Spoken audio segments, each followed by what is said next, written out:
Welcome to 2017, everybody. Woo! I can't believe we made it here. I feel like the slogan of 2016 is forever gonna be fuck 2016.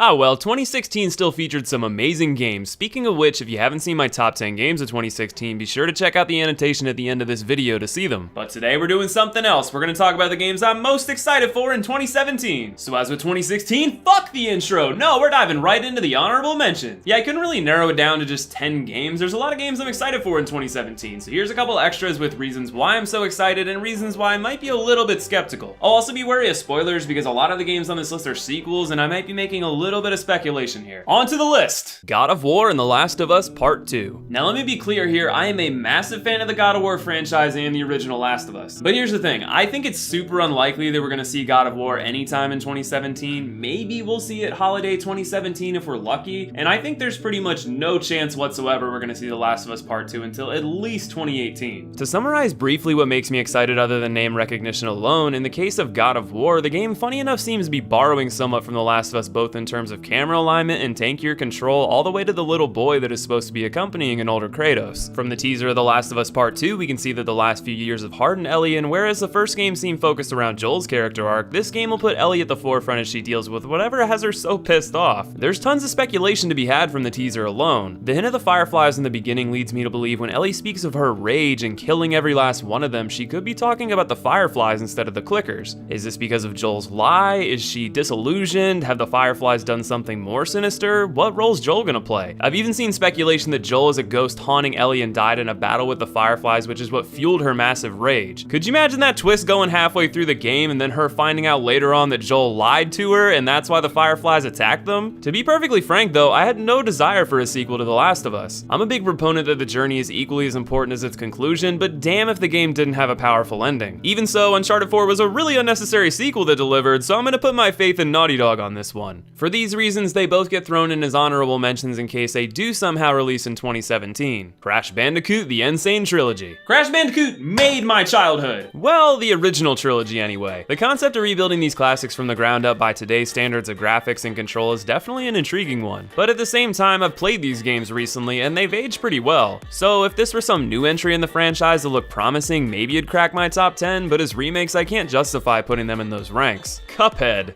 This game evolved from a boss rush into a full-fledged platforming and boss killing experience. Now, I'm a fan of that kind of thing to begin with, but unarguably the part that has me so intrigued with the game is the art style. It reminds me heavily of the Steamboat Willie tunes of old, and it's incredibly endearing to look at. The game still has no official release date, but I'm really hoping it delivers on more than just being eye candy. Destiny 2 or whatever they're gonna call it. The last of our honorable mentions and easily the game I'm the most conflicted on. I have so much to say about the original Destiny, I could dedicate an entire YouTube channel to it. But I'm not doing that. Suffice it to say, Destiny is a game that many of us fell madly in love with due to its carrot-on-the-stick nature that hooked you in. The catch is, it also hooked others, and the endgame content required you to work together in raids that finally brought that style of gameplay to an accessible FPS setting. I made so many awesome friends through that experience that I cherish the game dearly. But there are also a boatload of things this game did wrong and is still doing wrong. I'm not getting into all that, so I'm gonna say this. After months of bitching about the state of Destiny, I finally accepted it for what it is. A fun way to hang out with friends in a game space until you max level and get bored. If that's what Destiny 2 is gonna be, then cool. I might pick it up and sink some time into it. However, if Destiny 2 can really elevate itself into everything the community has wanted from the franchise, we may have a Game of the Year contender on our hands. Just say I'm not holding my breath on that one. Okay, it's finally time for the top 10. Number 10, Pray for the Gods. If you've seen my Shadow of the Colossus review, and if you haven't, what are you doing? It's only like a decade late. Then you know I love that game dearly. Pray for the Gods is a spiritual successor of sorts. Made by the small team at No Matter Studios, I'm really pulling for the game. The game was kickstarted with over $500,000 raised to date. I know the Kickstarter games historically haven't had the best track record. Looking at you, mighty number shit. But here's to hoping they can capture some of the magic of the Team Ico Classic. If they can even come close, I'll be more than satisfied. Number 9, Prey. Alright, I'm gonna be honest, this entry is almost solely based on eye candy. When I say eye candy, I don't just mean graphics, but how the trailer for this game absolutely sucked me in and made me go from having no idea about anything Prey related to being massively invested. Apparently there was some game on Xbox 360 like a decade ago called Prey, and I think there was supposed to be a Prey 2, but it got lost in development hell. I don't know, shut up and look at the eye candy. The trailer is just so damn intriguing, and if it can translate into any semblance of a game with the same quality, then count me in. Number 8, For Honor. Yet again, I can direct you to one of my own videos because I was actually a sponsored participant in the For Honor Alpha, and I did my own full review of it on the channel. Let me tell you, I'm really sketched about ever doing sponsored stuff on this channel. Like, I don't want to advertise things to you guys that you're not going to be interested in, and I don't want to advertise anything that I myself am not behind. So let me tell you, it was a huge relief when I ended up loving this game. There are certainly a few things they could clean up from it, but the dueling in the game was an absolute blast, and the 2v2s with a friend were massive amounts of fun. I'll direct you once again to my previous video where I go into much more detail, but I'll say that I definitely can't wait to do some Twitch duels with you all if you're willing to buy in. Number 7, Red Dead Redemption 2. I'm gonna say something pretty controversial here, but I don't think Rockstar is the all-hail developer that a lot of people make them out to be. Don't get me wrong, I think they're very, very good at what they do, and I do think they're one of the best developers out there. I just don't believe that they're head and shoulders above the best of the best. I think that they just belong among the best. That's an in-depth topic for another video, but what I will say is I think Red Dead Redemption is the one Rockstar game that really does live up to the hype. So naturally, I'm quite excited at the prospect of a sequel. I'm not really sure whether they're gonna do a prequel story, something totally new, or what.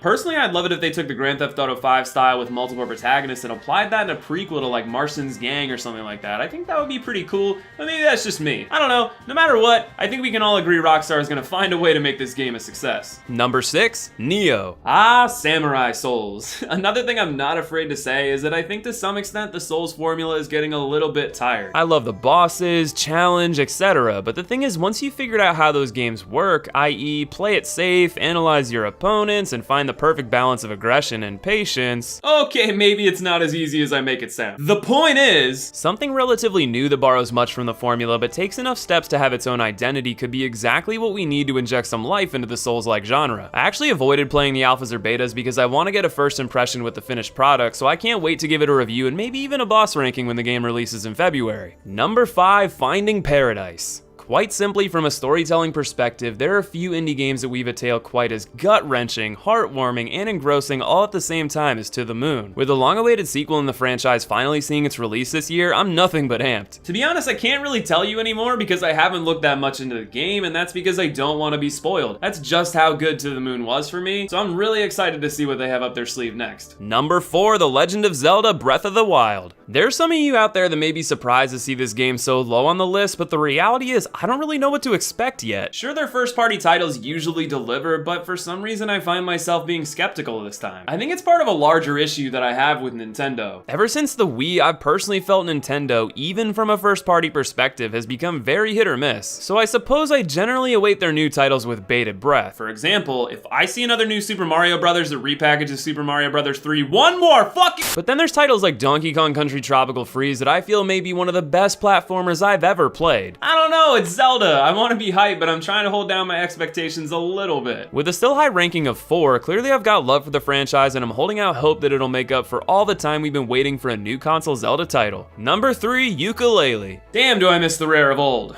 The Nintendo 64 was one of the consoles that took me from a kid interested in gaming to a full-fledged gamer, and I have titles like Banjo-Kazooie to thank for that. So you better be hyped for the spiritual successor, cause I know I am! Coming from a group of previous Rare developers that branched off to form Playtonic comes a game that basically looks like Banjo 3E with different assets. None of that nuts and bolts bullshit! It's a Kickstarter game, so I guess we should be wary, but I so badly want to throw caution to the wind and welcome in a fresh take on 3D platforming, a genre that in many ways has fallen by the wayside in recent gaming generations. Number 2, Mass Effect Andromeda. I fucking love Mass Effect. Seriously, it's one of my favorite franchises of all time. I know people hate the ending of 3, and I can't really say I'm its biggest fan, but whatever, man. This series is the fucking bee's knees. When they announced this would be moving away from Shepard, it did make me a little bit sad, but when they told us it's essentially gonna be us charting out new territory in the galaxy or something like that, you telling me we're gonna be space cowboys? Oh, hell yeah. BioWare makes some quality games without a doubt, and their new take on the Mass Effect universe is unlikely to disappoint. And from my most anticipated game of 2017, Horizon Zero Dawn. When it comes down to what I'm most excited for in 2017, it's something new, fresh, innovative. Did you notice a trend with this list? Out of 15 games included, 11 of them are either remakes, sequels, or spiritual successors. Like anybody out there, I'm always happy to see grand continuations of something that I love,